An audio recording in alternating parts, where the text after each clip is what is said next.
کو धांधली के ज़रिए अपना मेयर बनाना होता तो हम टारगेट करके 125 सीटें 120 सीटें निकाल लेते ताकि हम आराम से अपना मेयर बना लेते। आज तो सूरत हाल ये है कि पाकिस्तान पीपल्स पार्टी जो भी हमारे नंबर्स हैं 93, 94, 95 उनकी बुनियाद पर हम मेयर नहीं बना सकते। हमें ज़रूरत पड़ेगी जमात इस्लामी की और दीगर जमातों की, तो ये तासुर ख़त्म होना चाहिए।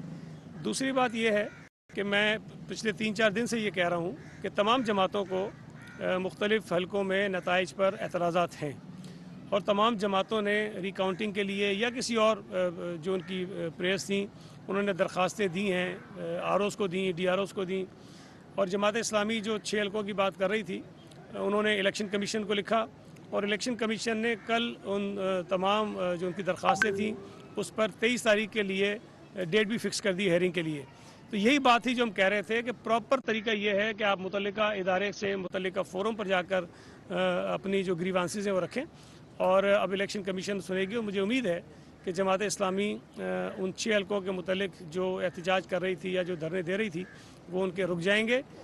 एक और मैं आपसे करूँ, ये भी बात पिछले 3-4 दिन से कह रहा हूँ कि मुख्तलिफ़ उम्मीदवारों ने जब रिकाउंटिंग की दरख्वास्तें दी हैं, हमने भी दी, हमारे ख़िलाफ़ भी दी गई हैं, तो वहाँ रिकाउंटिंग होती रही। लेकिन जहाँ पर जमात इस्लामी के ख़िलाफ़ रिकाउंटिंग होती है और उन्हें लगता है कि चूँकि वोट्स कम हो रहे हैं तो वहाँ वो एहतजाज करते हैं, हंगामाराई करते हैं, उसको रोकने की कोशिश करते हैं, हर्डल्स पैदा करते हैं। और कल तो एक बहुत अफसोसनाक वाक़या हुआ है कि एक हलके की रिकाउंटिंग जब हुई और पूरा दिन वो रिकाउंटिंग को रुकवाने की कोशिश करते रहे, हंगामाराई होती रही और बाद में जब रिकाउंटिंग मुकम्मल हो गई तो उसके बाद एक खातून रिटर्निंग अफसर हैं उनके ऊपर हमला किया गया, उनकी गाड़ी तोड़ी गई, उनका ड्राइवर ज़ख्मी हुआ। उनको जब पुलिस बचाने आई तो वो पुलिस के 2 अफसर या 3 अफसर शायद वो ज़ख्मी हुए हैं और उस खातून को धमकियाँ दी जा रही हैं कि हम तुम्हें छोड़ेंगे नहीं और तुम्हारे घर पर आकर तुम्हें नुकसान पहुँचाएंगे। तो मैं ये समझता हूँ कि हाफिज़ साहब को, जमात इस्लामी को सब्र का मुजाहरा करना चाहिए। अगर उस खातून ने गलत भी कर दिया है कानून के तो आपके पास अगला फोरम मौजूद है, आप कानून के मुताबिक वो रास्ता इख्तियार करें, बजाय इसके कि आपके लोग जो हैं वो सड़कों पर इलाकों में गुंडागर्दी करें, लोगों को धमकियाँ दें, उसके हमलावर हों। ये रवैये मुनासिब नहीं है और हमें इन इंतखाबात से कराची को बेहतरी की तरफ लेके जाना है। मैं बार बार कह रहा हूँ कि जमात इस्लामी से हम चीज़ों की तवक्को नहीं करते जो वो चीज़ें हो रही हैं। हाफिज़ साहब जिस किस्म की लहजा इस्तेमाल कर रहे हैं, जिस किस्म की बात वो कर रहे हैं, मैं समझता हूँ कि उन्हें ये बात सोचनी चाहिए कि जब अपने आप को मेयर का उम्मीदवार बनाकर पेश कर रहे हैं और वो मेयर या तो PTI की सपोर्ट से बनेंगे या पीपल्स पार्टी की सपोर्ट से बनेंगे, तब भी किसी भी सपोर्ट से अगर वो मेयर बने तो कराची के मेयर का रवैया ये नहीं होना चाहिए जो इस वक्त हाफिज़ साहब का है। तो आज मैं तवक्को करता हूँ कि चूँकि इलेक्शन कमीशन ने उन 6 हलकों के मुतल्लिक नोटिस भी लिया है, हेयरिंग के लिए तारीख भी फिक्स कर दी है, जो मुतल्लिका ऑफिसर्स थे उनको बुला भी लिया है, तो अब मेरा ख्याल है कि उस पर मज़ीद बात करने की कोई ज़रूरत नहीं है, उनको एहतजाज करने की ज़रूरत नहीं है, वो करें। जहाँ तक ATC की जो आपने बात की PTI के रहनुमाओं के ख़िलाफ़, तो वो वीडियो फुटेजेस मौजूद हैं कि जिस अंदाज़ में जो दहशतगर्दी डिप्टी कमिश्नर ऑफिस में PTI के गुंडों ने की है उस पर तो मैं समझता हूँ कि कार्रवाई होनी चाहिए। ये तो कोई तरीका नहीं है। और ये भी बता दूँ कि जमात इस्लामी के जिन लोगों ने ये काम किया उन पर भी FIR हुई है।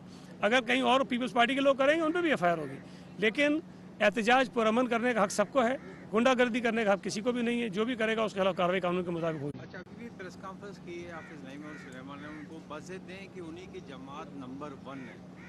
नंबर 1 क्या कहेंगे वाकई हकीकत में? और पीपल्स पार्टी का जो नरम गोशा है देखते हुए ये महसूस किया जा रहा है कि शायद आप लोग राज़ी हैं उनको मैशर देने के लिए। देखें, राज़ी अभी हैं या नहीं है वो अलग बात है। हम तो ये कह रहे हैं कि एक रिज़ल्ट आया है कराची के बल्दियाती इलेक्शन का और उसमें 2 जमातों को वाज़े मैंडेट दिया गया है। जमात इस्लामी को दिया गया है, पीपल्स पार्टी को दिया गया है। और ये बात मैं बार बार कह रहा हूँ कि पीपल्स पार्टी जहाँ से नशिस्तें जीती हैं वो रवायती तौर पर हमारे हलके हैं। हम जहाँ से जीते हैं वहाँ किसी को हैरान और परेशान होने की ज़रूरत नहीं है। अलबत्ता जमात इस्लामी ने जो नंबर्स दिए हैं वो ज़रूर हैरानकुन हैं। अब इतने नंबर लेने के बाद भी वो इसलिए मुतमईन नहीं है कि उन्हें जो रिक्वायर्ड नंबर था मेयर कराची के लिए वो नहीं मिल सका, तो मेरा ख्याल है कि इसमें हमारा कसूर नहीं है। जो नंबर मिल गया है उस पर भी अल्लाह का शुक्र अदा करना चाहिए, जिस तरह हम कर रहे हैं कि जी ठीक है, अल्लाह ताला ने हमें सुरखुरू किया है, आपको भी सुरखुरू किया है। अब जो नतीजा आ गया है उस पर बैठकर बातचीत करें कि कराची में मेयर के लिए, डिप्टी मेयर के लिए, टाउन्स में चेयरमैन के लिए इस मामले को आगे कैसे बढ़ाया जा सकता है। मैं बार बार कह रहा हूँ कि आपको जहाँ जहाँ एतराज़ात हैं उन एतराज़ात को आप कानून के मुताबिक मुतल्लिका फोरम्स पर उठाइए, یہ آپ کا حق ہے, ہم آپ کو نہیں روکیں گے. اب بات چیت بھی آپ کریں گے تب بھی ہم آپ کو نہیں روکیں گے. اگر کہیں کسی بات پہ آپ ہمیں سپورٹ کرتے ہیں نہ ہم آپ کو روکیں گے, اگر ہم آپ کو سپورٹ کرتے ہیں نہ تب ہم آپ کو روکیں گے. جو قانونی مراحل ہیں, جس امیدوار کو شکایت ہے اس کا یہ اختیار ہے کہ وہ اپنا راستہ اختیار کرے, قانون کا راستہ اختیار کرے, الیکشن کمیشن کے پاس جائے. لیکن میں یہ سمجھتا ہوں کہ ان تمام اختلافات کے باوجود جن جن علاقوں میں ہے, ڈائیلاگ جو ہے وہ بہتر راستہ ہے, بات چیت بہتر حل ہے تمام چیزوں کا. جو بھی مشکلات ہیں, مسائل ہیں, اگر ہم بات چیت کریں گے تو اس کا راستہ نکل آئے گا. اگر ہم سڑکوں پہ لڑتے رہیں گے تو یہ جو شہر کے اندر صورتحال پیدا ہو رہی ہے یہ زیادہ خراب ہوگی. آپ نے دیکھا کہ کل پاکستان پیپلز پارٹی کے امیدواروں کے جو حمایتی تھے وہ بھی کئی جگہوں پہ نکلے ہیں. ہم یہ نہیں چاہتے, ہماری مرضی سے نہیں نکلے. میں نے خود رات بھی بات کی اپنے لوگوں سے اور انہیں کہا ہے کہ اپنے کارکنوں کو کنٹرول میں رکھیں. یہ موقع پی ٹی آئی کو نہیں ملنا چاہیے جو چاہتی ہے کہ پورے صوبے میں, پورے ملک میں, پورے شہر میں انتشار پھیلے, اور اس انتشار کی سازش کا شکار ہم کو نہیں ہونا چاہیے.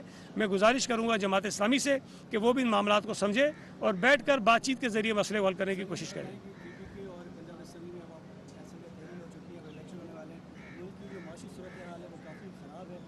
سارا کریڈٹ جو ہے وہ اکثر مخالفین آپ کے جو اتحادی حکومت ہے اس کے اوپر دیتے ہیں. اب اگر کسی صورت میں الیکشن ہوتی ہے تو آپ کو کیا لگتا ہے کہ کتنا پرسنٹ لوگ جو ہے آپ کے اوپر ٹرسٹ کریں گے؟ دیکھیے, پہلی بات یہ ہے کہ ملک کی جو معاشی صورتحال ہے اس کی بربادی کی ذمہ دار پی ٹی آئی ہے. اور یہ بات مطلب میرے کہنے سے نہ کہنے سے فرق نہیں پڑتا, اس لیے کہ جب عمران خان کی حکومت تھی تو یہ آپ سب کو پتہ ہے کہ معاشی بحران آنے کا سلسلہ شروع ہو گیا تھا.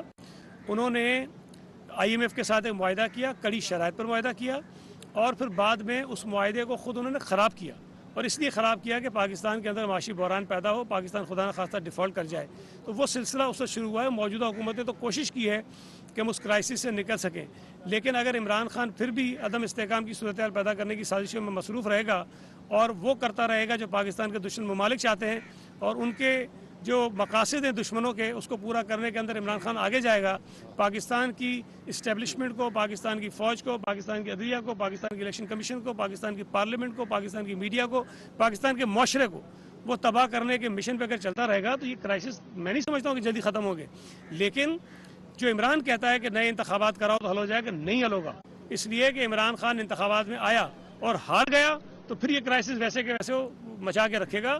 تو عمران خان کی نظر میں مسئلے کا حل یہ ہے کہ اس کو وزیر اعظم بنا کے بٹھاؤ اور ساری کی ساری اسٹیبلشمنٹ جو ہے اس کی وہ ساری ملازمتیں کرے, ٹائیگر فورس بن کے اس کے سارے احکامات پر عمل کروائے, میڈیا جو ہے اس کے لیے گڈی گڈی کہے اور کوئی اس کے خلاف تنقید نہ کرے, سپریم کورٹ جو ہے اس کے حق میں فیصلے دے, الیکشن کمیشن اس کی مرضی کے مطابق چلے, تب جا کر عمران خان کی منطق کے مطابق ملک میں استحکام آئے گا. ادروائز جو ہے اس ملک میں عمران جو فتنہ ہے, فساد ہے, سازشی ہے, ملک دشمن ہے, سب سے بڑا سیکیورٹی تھریٹ ہے, اس کے ڈر سے اگر ہم یہ چیزیں کریں گے تو ملک کسی سیدھے راستے پہ نہیں جائے گا. سر آپ پارلیمانی سیاست کو بہت جانتے ہیں, آپ کو پتہ بھی ہے کہ جب یہ بات کہی گئی کہ جی پرائم منسٹر کے خلاف جو عدم اعتماد لاتے تو انہوں نے واپس دوبارہ پی ٹی آئی نے کوشش کی ہم پارلیمنٹ میں جاتے ہیں اور پھر 35 جب ان کے استعفے منظور ہے, اب وہ کہہ رہے ہیں ہم اس کے منظوری کو بھی چیلنج کریں گے سپریم کورٹ میں. اس کے بارے میں یار دیکھیں, یہ سارے چول ہیں. میں ہمیشہ کہتا ہوں عمران خان کے پاس کوئی پولیٹیکل وزڈم نہیں ہے, بیوقوف آدمی ہے, ذہنی طور پر مفلوج آدمی ہے. وہ بیٹھے بیٹھے کوئی چیز سوچتا ہے اور کہتا ہے میں نے یہ کرنا ہے, اور پھر پریشان ہو جاتا ہے کہ اس پہ عمل کیسے کروں گا.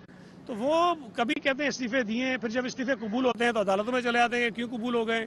تو یہ ڈرامے بازی وہ کرتے رہیں گے, ہمیں اس پریشانی میں نہیں جانا چاہیے. اسپیکر صاحب نے قانون کے مطابق جو ان کا اختیار ہے اس کو استعمال کیا ہے. یہ چیلنج کرنے جائیں گے بھی تو میرا یہ خیال ہے اگر عدالتوں نے کوئی پھر فیور دینے کی کوشش کو نہیں کی تو ان کے استعفے کسی صورت میں واپس نہیں ہو سکتے. عمران خان کو چاہیے کہ الیکشن قریب قریب ہیں, پاکستان میں 266 قومی اسمبلی کے حلقے ہیں, وہاں ایک ایک چکر لگا لے, چونکہ اگلے الیکشن میں اس کو 266 حلقوں سے الیکشن لڑنا ہے. Thank you.